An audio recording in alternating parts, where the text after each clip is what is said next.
Tumour কি আজকে আলোচনা করব।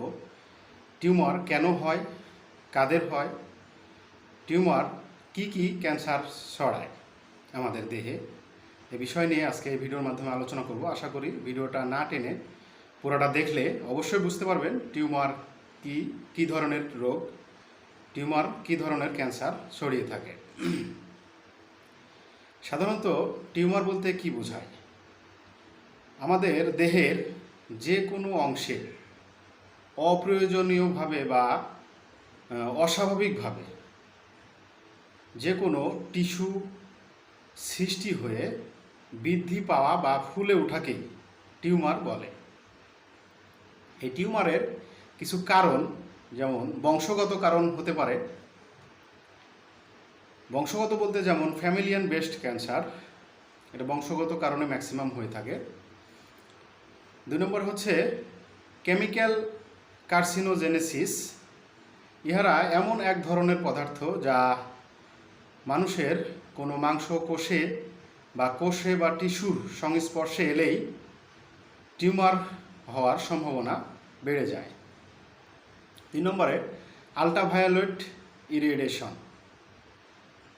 যেমন ম্যালিগন্যান্ট মেলানোমা ইত্যাদি। আরও অনেক কারণ আছে। টিউমারের কিছু শ্রেণীবিন্যাস বিশেষজ্ঞদের মতে বায়োলজিক্যাল, 2 নম্বরে হচ্ছে অ্যানাটমিক্যাল, 3 নম্বরে হিস্টোজেনেটিক ইত্যাদি আরও অনেক আছে।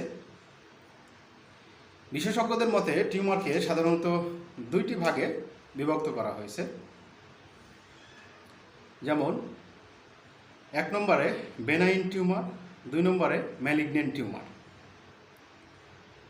এই বেনাইন টিউমার সাধারণত এই টিউমারটা আকারে ছোট হয়ে থাকে, খুব ধীরে ধীরে বড় হয়, অনেক সময় বড়ও হয়। ইহারা সহজেই ক্যান্সার ছড়ায় না, খুব ধীরে ধীরে ক্যান্সার ছড়ায়। ইহাতে মৃত্যুর সম্ভাবনা খুবই কম থাকে।